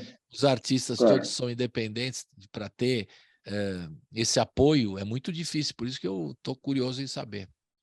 Sim. Eu, na verdade, eu sou produtor executivo e produtor musical desse projeto, né? Eu planejo o projeto de álbum, eu faço um budget, faço uma planilha de gastos e custos com relação a tudo, e a gravadora hoje me possibilita realizar esse trabalho. Então, é assim que funciona minha obra. Por isso que hoje eu parei tudo para trabalhar com isso, né? eu tenho essa possibilidade de poder estar criando, publicando obras e tendo essa abertura, essa confiança também, né, que a gente vai construindo ao longo dos anos, de poder estar trabalhando dessa forma, porque é arriscado também, né, você parar para pensar. Você pode... Claro. Então tem que ter muita transparência, muita E comunicação. você também pode muita... produzir outros também, além do seu próprio trabalho, você também pode produzir outros. Claro, isso aí eu acho que é algo que está por vir, inclusive.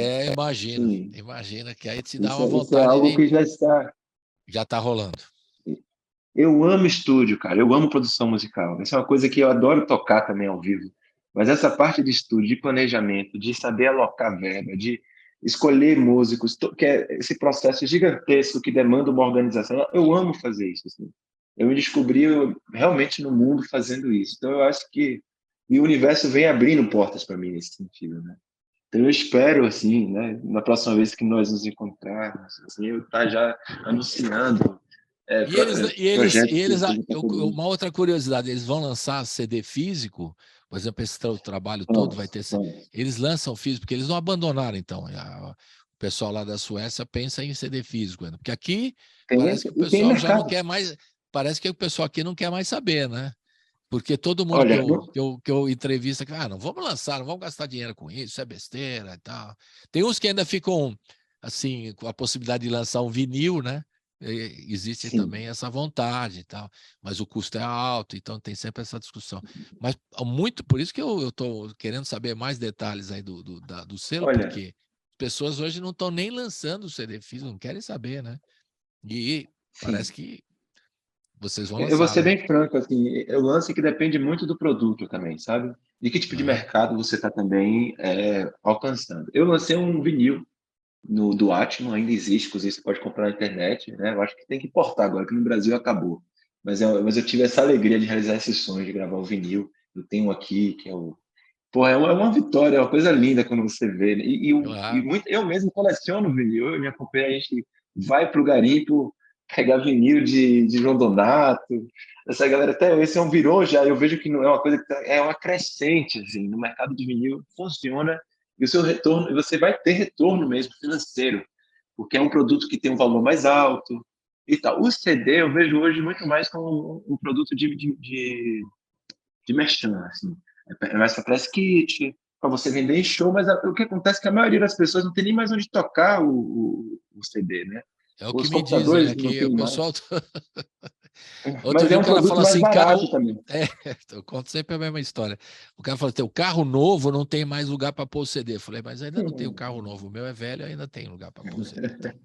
Então me manda o CD que eu gosto. São poucos, né, que tem. Eu vou mandar. A gente está imprimindo uma quantidade justamente porque a gente percebeu que essa parte de CD pode ser muito interessante para press kit, para material de jornalista. E você vender no show também, né, Ian? Você lança no show, né? O show, se tiver o vinil, a gente... se for o preço do vinil mais barato, eu falo para todo mundo, eu estou dando o recado como consumidor, né? Os músicos percebem. Se tiver um preço... O problema é que está muito alto. Se vai no show, não dá para comprar o vinil, que é muito caro. Então, eu tenho a impressão que aqui no Brasil esgotou, inclusive. A gente fez algumas prensagens aqui rapidamente, vinil esgotou tudo. Estava nas lojas e tal. E de repente eu fui procurar e não tinha mais. Eu falei, meu Deus, esse negócio. Então é um mercado que vale a pena, assim, se tiver eu acho que terá um caminho aí, não sabemos qual, né? Mas agora tem mais fábrica, eu sempre digo isso também. Eu recebo notícia aqui, o pessoal me manda, fala, tem mais 2 fábricas aqui em São Paulo, tem mais 2 no Rio, outros lugares estão, né, recuperando as fábricas de vinil e tendo uma demanda maior, o preço vai baixar. A demanda é maior. E aí a gente vai poder ter poder comprar no seu show, né, sem gastar muito, um belo vinil com a capa e tal, né? E o legal desses materiais é que eles são gráficos, eles ficam como objetos nas suas casas, etc. Claro. Então eles têm um papel, além de ser para ouvir, eles são muito visuais. O vinil, então, nem se fala, né? É um material assim, grande, né? Que fica ali. Então, o pessoal dos suecos lá que estão nesse selo que você está trabalhando, eles vão lançar material em vinil, vão lançar CD, tem essa perspectiva. Olha, nesse álbum esse meu novo álbum, a gente decidiu adotar uma estratégia de não imprimir vinil, justamente pelo custo. A gente realocou essa verba para outra coisa, né? Entendi. Eu preciso de marketing. Marketing digital hoje, inclusive, ele é fundamental, né? Essa parte de você trabalhar as redes sociais, de você produzir materiais audiovisuais. Então, Claro. isso é uma questão estratégica. Mas eu pretendo, sim, lançar vinil desse trabalho, mas não nesse momento do lançamento. Talvez um pouco mais para frente, a gente sim realizar, porque, como eu lhe falei, eu tive uma experiência muito feliz com o meu trabalho anterior, nesse sentido de fonograma em forma de vinil. Legal. Vamos ouvir mais duas, então, do disco. A gente já ouviu Samba de Quarta-feira, Fica Mais Aqui. Agora, na sequência, Supernova e Subindo a Serra em Busca de Tropeços. Fala um pouquinho dessa. Duas. Supernova é uma parceria com o filho do Roberto Mendes, o João Mendes, também, que é um grande compositor lá do Recôncavo Baiano. E ele me veio com essa canção, não estava conseguindo terminar ela, e eu consegui terminar essa música, e o Murilo Rafael, que também é um poeta do Recôncavo, botou letra. Então foi uma parceria muito interessante, feita a 6 mãos. E Subindo a Serra em Busca de Tropeços é uma música muito pessoal, é uma música que eu gosto muito dela, inclusive. Eu fiz em homenagem à minha mãe, que é ultramaratonista, e ela um dia me disse que quando ela aprendeu com as pedras, né, porque ela tropeçou em uma pedra no meio de uma prova dessa de 300 quilômetros, e ela teve que aprender com a pedra que o tropeço foi uma das partes mais importantes para ela conseguir completar esses desafios. Então, é uma homenagem à minha mãe. E continua, como chama a sua mãe? Desculpe. Jane Cavazzini. Jane. Legal. E ela continua no negócio aí de atleta e tudo? Ou tá Acabou de completar o Atacama agora, fez uma prova no Atacama. Olha, que legal, rapaz.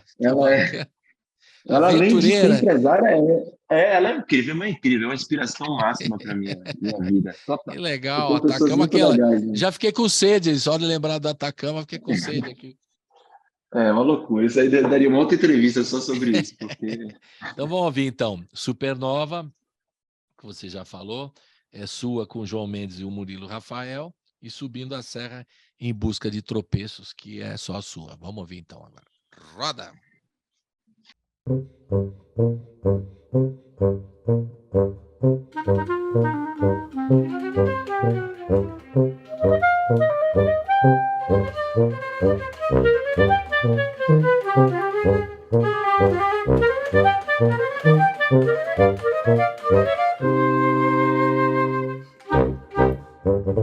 Mistério em mim que mera nos jornais, o som que veio dos canaviais, rasante no céu da boca. Saber sorrir para saber sonhar, o tempo aqui é tempo e é lugar. Sombra do cometa, roda do mundo ilusão. Supernova. Mistério em mim, crianças e quintais, um arlequim na lógica do cais, chafariz e bicicletas. Um asteroide a viajar, o tempo aqui ainda vai passar. Planta e borboleta, volta da vida e invenção. Cartão postal, cartão postal. Deixa brisa na janela, seja sempre aquela fuga e dispersão entre dois irmãos sós. Deixa conta das estrelas e eu posso entendê-las nas constelações, onde sempre são sós.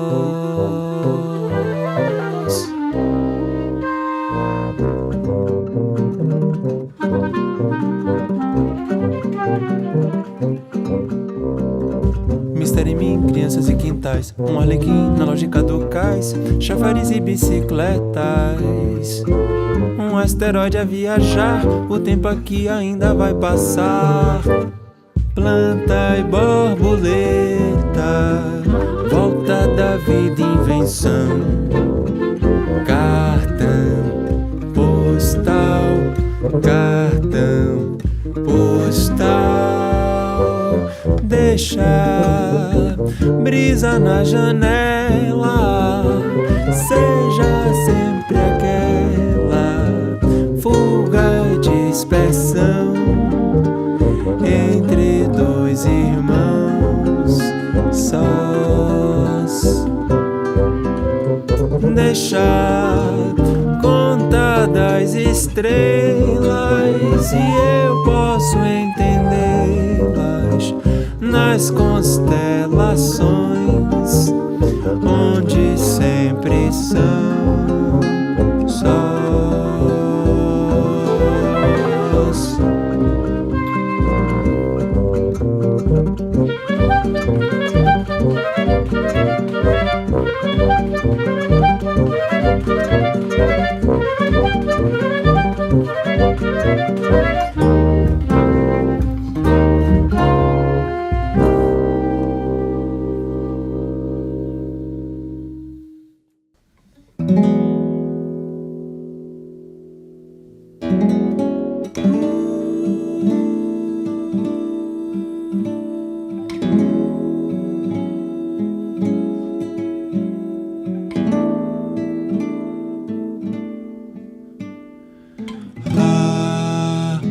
Meus passos tropeçam no ar, é dito qualquer parecer.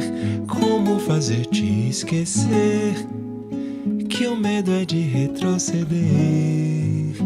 E quando o sol crepuscular vira a raiar,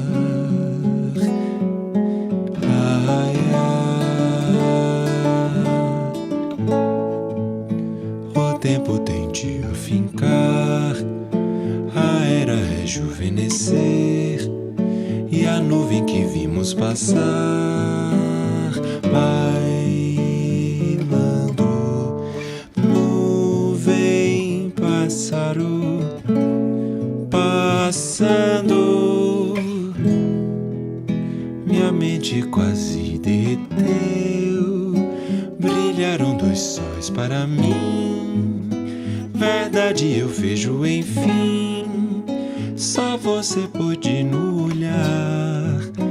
E quando a noite chegar, vou madrugar sim, para vê-la dormir.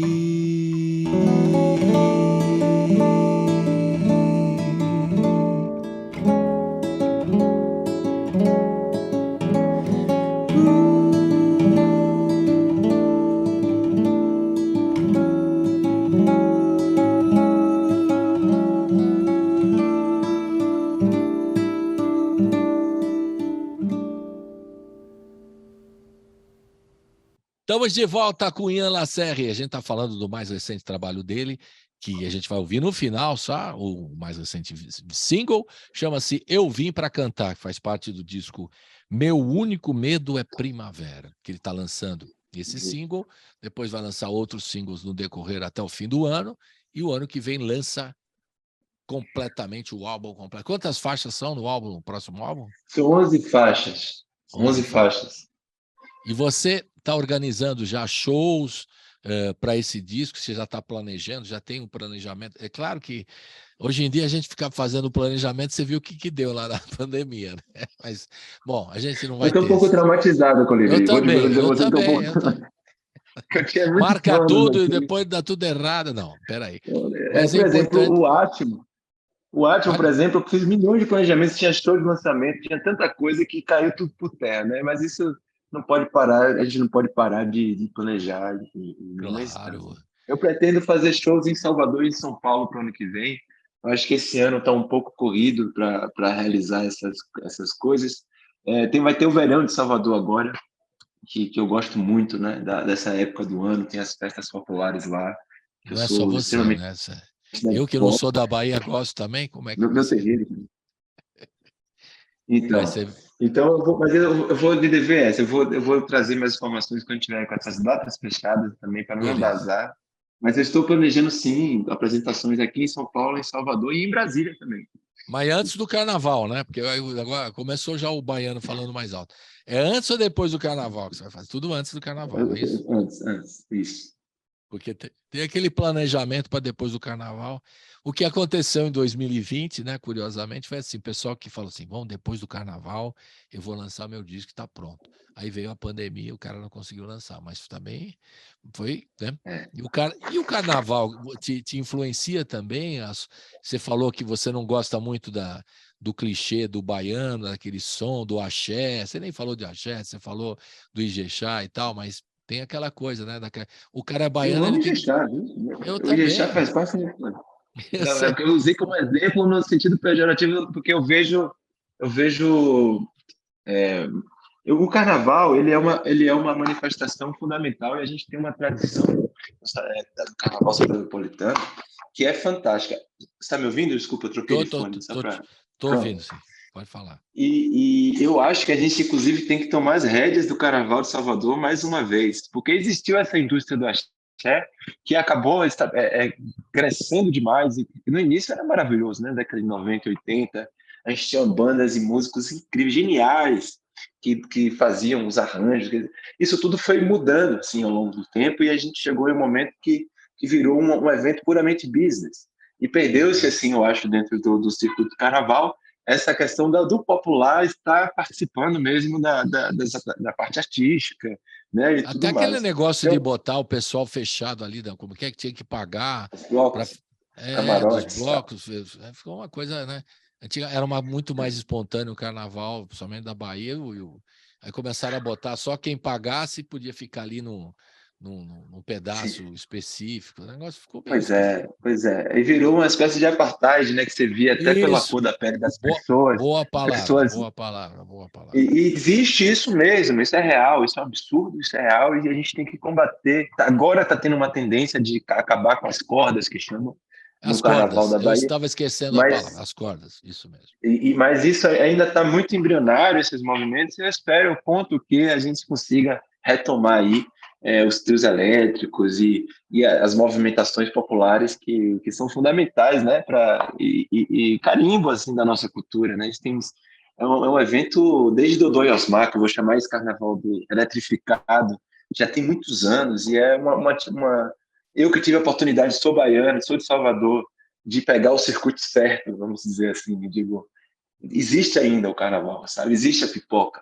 existem trios que puxam as pessoas, você pode ter uma experiência verdadeira, assim. Mas você tem que saber por onde, que dia, quando. Não é uma coisa hoje em dia que é generalizada como o dia já foi, assim. Mas eu tenho Virou um um grande negócio, sonho. que virou um negócio, o Carnaval da Bahia virou um grande negócio aí, né? Eu também me impressionei mal, né? Na verdade, com aquele monte de circuitos, né? Porque a gente via era uma coisa bem espontânea e depois eu fui lá ver, era circuito 1, circuito 2, o pessoal nos camarotes tá parecendo um negócio um pouco espontâneo, né? O pessoal no É. camarote. Sabe aquele filme do Cinema Paradiso, que tem um cara do camarote que cospe no cinema, na cabeça das pessoas?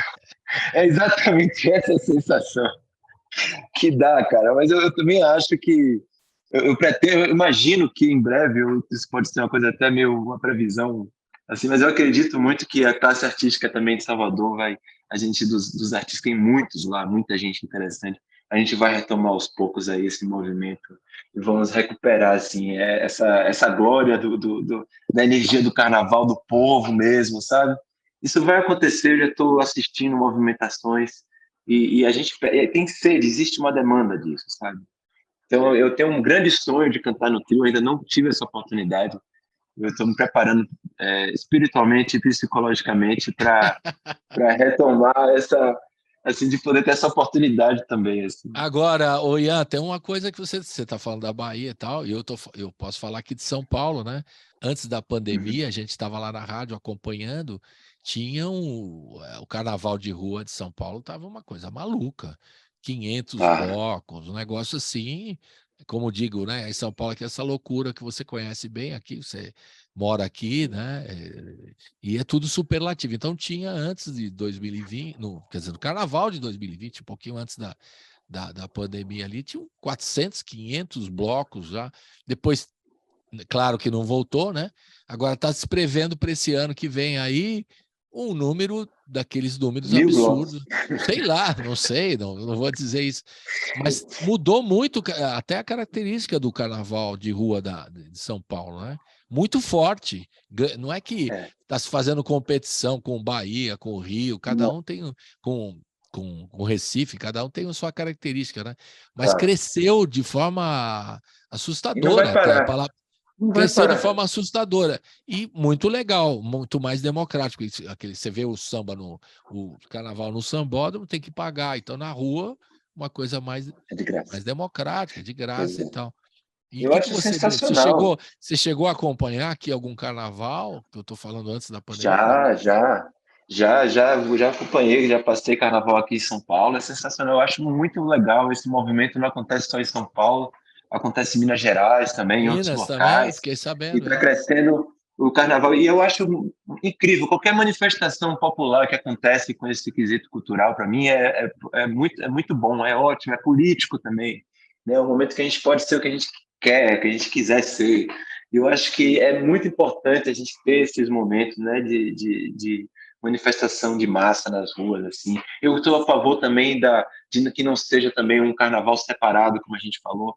Eu acho que o Isso. carnaval, isso na Bahia, eu posso falar do Bonfim, por exemplo, que é o pré-carnaval, que tem a fusão das classes sociais, ou seja, onde todo mundo vai para o mesmo lugar e convive no mesmo lugar. Assim. Eu Isso é acho muito que isso é legal. a coisa mais democrática, mais bonita que existe na nossa cultura brasileira, e eu sou a favor disso. Assim. Então, portanto, que exista essa democracia verdadeira, assim, do acesso e dessa fusão, esse encontro de classes, para mim é um ato que eu torço a favor, sabe?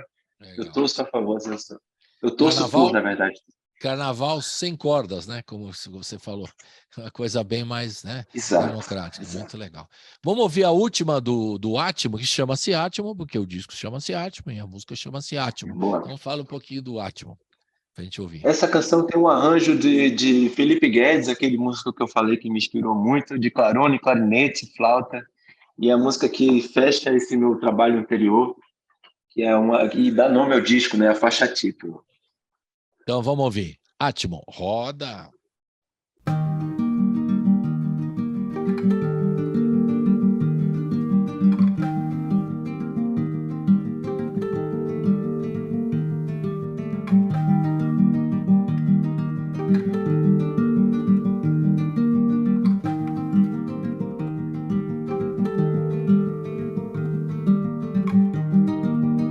Como labareda lapidou o vazio, riscando um signo.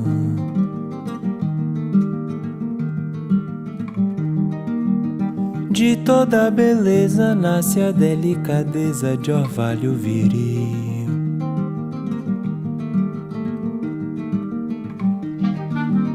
Como um labareda lapidou o vazio, riscando um signo.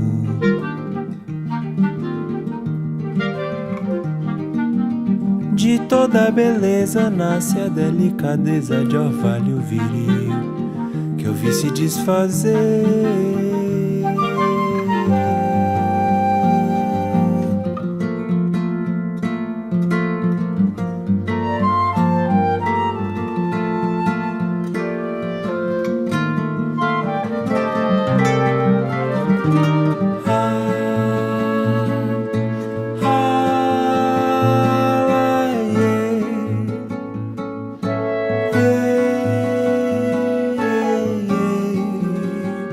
La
Estamos de volta com o Ian Lacerre na reta final, porque agora a gente vai ouvir, no finalzinho, o mais recente single do disco novo. Então, quero que você já antecipe, antes da gente ouvir Eu Vim Pra Cantar, né? Quero que você antecipe um pouquinho daquilo que nós falamos no comecinho do programa, né? Sobre a sonoridade ter se transformado, que eu ouvi o Eu Vim Pra Cantar e ouvi o disco, o álbum Atman inteiro, não ouvi o Sonoridade Pólvora, né? Mas está nas plataformas digitais, como você falou, e mudou um pouco o som. E como é que faz? Como é que foi que você mudou os músicos, você buscou outros músicos? Fala um pouquinho dessa transformação que vem por aí, os novos singles que você vai lançar ainda até o fim do ano, e constitui no mais recente trabalho que você vai lançar, Meu Único Medo é Primavera, que não tem o A, você deixou bem claro, nem tem o artigo. Isso. Então, falando um pouco de ficha técnica, né, vamos falar das grandes participações que colaram, que tomaram aquele cafezinho comigo na pré-produção, né? O Rafa Castro, ele é mineiro, então eu tenho uma grande influência da música mineira. Eu já falei aqui de Toninho Horta, tem Milton Nascimento, tem o Sérgio Santos, são pessoas incríveis que têm uma influência absurda, né, na minha parte de composição. Então, ter o Rafa Castro comigo, que é esse pianista que tem muito dessa linguagem mineira, já cria uma grande transformação na parte estética. E os músicos também, né, que eu vou falar um pouquinho de ficha técnica, você falou do Igor Pimenta, que é um baixista extraordinário, que também toca com o Rafa. Teve o Vitor Cabral, que é um baterista, ritmista, um dos melhores que eu já vi, assim, eu tive a grande honra de poder contar com ele nessa parte de concepção rítmica também, não só de execução, mas de concepção também. Teve o Conrado Góes, que é um guitarrista extraordinário, que ele faz né? Ou seja, toda a equipe mudou, né? Além da participação também tem uma canção que eu vou falar mais também do Cid Mavieira, que é um trompetista que tocou flugelhorn, que tem uma espécie de linguagem de jazz, que também se doou muito para esse álbum. Então, é inevitável que a estética do álbum mudasse, porque não teve nada de repetição da parte de equipe em relação aos dois anteriores, que foram praticamente o mesmo núcleo, né? Eu falava de Felipe Guedes, Sebastião Notini, Alexandre Vieira, e eles eram o meu núcleo de criação e difusão aí desse trabalho. Gravar em São Paulo também, pela primeira vez, modificou completamente o local de gravação, mudou completamente a intenção das frases, da poesia também. Eu gravei aqui no Space Blues, na Dr. Arnaldo, que é um estúdio maravilhoso. Nosso querido Fontanete, o grande mestre. O Fontanete, exato. Então, eu tive essa experiência de estar aqui em São Paulo, de estar com esses músicos de diversos lugares, maioria até paulista, exceto o Rafa e eu, né? Teve um outcome assim, completamente diferente. Era exatamente o que eu estava buscando. Eu estava buscando, de fato, fazer algo que não remetesse eu acho que qualquer artista, quando lança um trabalho novo, ele quer, sim, se revolucionar, ele quer, sim, trazer uma nova perspectiva, né? Eu acho que essa é a grande tem que ter uma inquietude, né? Tem que ter uma inquietude mesmo, né? Você não, né? Vamos mudar o som, agora vou fazer outra coisa. E vai, como você falou, sendo influenciado pelos novos músicos ao seu redor e transformando a sua própria música, né?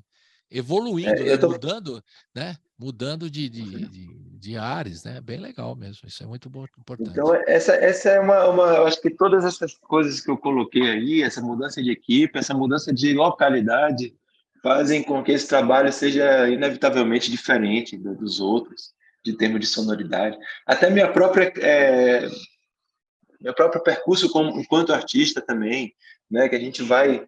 Essa coisa da pandemia, essa minha mudança de áreas, de sair de São Paulo e ir para a Chapada Diamantina, e passar 3 meses e acabar ficando 2 anos, lidando com a terra, lidando com a plantação, apagando incêndios, sabe? Mudou completamente a minha própria visão filosófica da minha... Então, isso é inevitável que isso não seja também regado nas poesias, regado na parte das harmonias, das melodias. Então, esse disco, Meu Único Medo é Primavera, porque mesmo a primavera ela é o novo, ela é o que está por vir, assim, então, independente de você querer ou não que as coisas fiquem do jeito que estão, elas vão se revolucionar, sabe? Então esse disco, ele é o título dele é um gatilho. Ele é um gatilho para o novo, ele é um gatilho para o que está por vir. E falando disso em qualquer aspecto que você queira, seja político, seja existencial, seja, né? Quem fala muito isso é o próprio Bob Marley, né? Que emancipate yourselves from into slavery. You have no fear for atomic energy, because none of them can stop the time. O próprio Gil fala sobre isso também, então me inspirei muito nessa questão de que, independente de quem queira parar o tempo ou as coisas, existe um fluxo natural da natureza de se reinventar, sabe? E eu estou nesse álbum, esse conceito de tirar o artigo, que não é meu único medo, é a primavera. Meu único medo é primavera. Ou seja, quando você pensa que você vai paralisar ou ter medo, algo acontece. Então, é basicamente esse o conceito, que é um conceito bem subjetivo, abstrato, que rege essas 11 composições aí. Eu tô louco para ouvir o disco completo agora, do jeito que você falou. Só vou ouvir agora o Eu Vi Para Cantar, que vai ser a última canção, é o primeiro single lançado, mas já tô com vontade de ouvir o disco, do jeito que você fala com entusiasmo, até porque, como você falou, o conceito nesse momento, né, que a gente está passando e agora para o ano que vem, com outras perspectivas, né, é um momento muito legal para pensar assim como você está pensando, que a coisa venha, né, mudando todo o ciclo e a gente tenha dias melhores, né? Resumindo. Sim, é por aí. Por favor. Tudo isso aí. Agora, antes da gente ouvir para cantar, o single do próximo disco, que você vai lançar o ano que vem, fale um pouquinho como é que a gente entra em contato com você, Ian. Quais são os canais, Instagram, você costuma responder, como é que é o caminho para conversar? Diga lá, os caminhos. Olha, meu Instagram, meu YouTube, todas as redes, tanto o Facebook, é Ian Lacerre. Então, você, botando meu nome, Instagram é ian.lacerre, se eu não me engano. Uhum. Não sei nem se tem ponto. Mas é muito simples me encontrar. Basta digitar meu nome, que Ian Lacerre, que você vai me encontrar em todas. Lacerre, atenção, 2 S e 2 R's, por favor. Isso. O pessoal, porque o cara vai escrever Lacerre, Lacerda, um monte de coisa. Lacerda, Ian Lacerda, não é Lacerda. Não é Lacerda. Lacerda, então 2 S, 2 R's, você entra na internet, você tem Instagram, Facebook, os teus trabalhos, os trabalhos todos estão no Spotify, nas plataformas. Eu tentei fazer um TikTok, mas eu não consegui, gente. Me desculpe, eu não consegui acompanhar. Não, mas você aprende uma dancinha, aí você faz daqui a pouco. E o Pólvora, o Sonoridade Pólvora está disponível para quem quiser curtir a sua discografia, a gente citou aqui no programa, está disponível? Está disponível no Spotify, todas as plataformas de música. Legal. O Átimo também, obviamente, e agora chegando o mais recente, O Meu Único Medo é Primavera. Quero agradecer a sua participação e estou esperando você no estúdio ano que vem com todo mundo, tá? O Igor já sabe o caminho, ele vai levar aquele contrabaixo pequenininho dele para tocar com você. Portátil. E essa torre portátil. Fala pro Rafa que não tem um piano Rhodes lá, mas a gente arruma um piano bacana para ele tocar, certo? O Conrado tem guitarra aqui também, mas ele leva a guitarra dele. Bateria tem também, você está vendo aqui. Então, é só ir para o estúdio e fazer um som ao vivo para a gente, tá? Saúde para você e até a próxima. Igualmente. Adorei conversar com você, cara, com a Rádio Brasil Atual. Muito obrigado, viu, pelo convite. E vou aguardar esse convite aí para o ano que vem para a gente fazer um som. Vamos guardar, porque eu quero ouvir. Eu fiquei com vontade de ouvir o disco todo. Você vai lançando, eu vou ouvindo, vou botando na programação aqui e a gente vai combinando pro ano que vem, tá bom? Maravilha, meu querido. Valeu, tchau. Vamos ouvir, então, Eu Vim Para Cantar. Roda, tchau.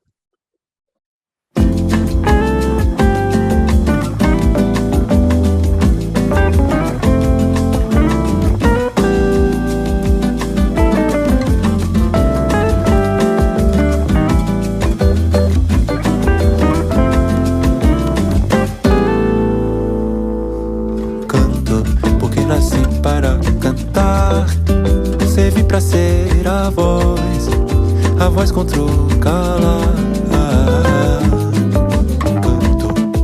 Eu canto o que eu quiser, guiado pelas estrelas e toda a imensidão do céu, do universo, do seu papel. Eu vim para cantar e não para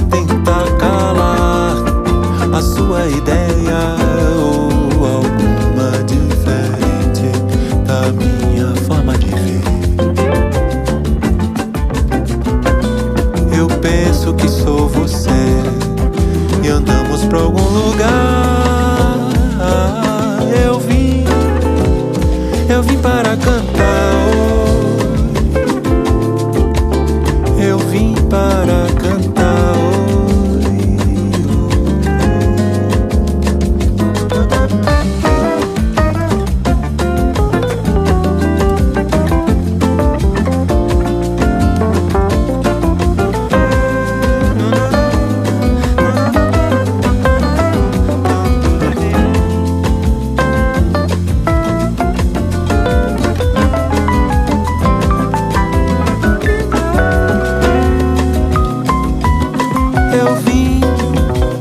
Eu vim para cantar. Eu vim para cantar.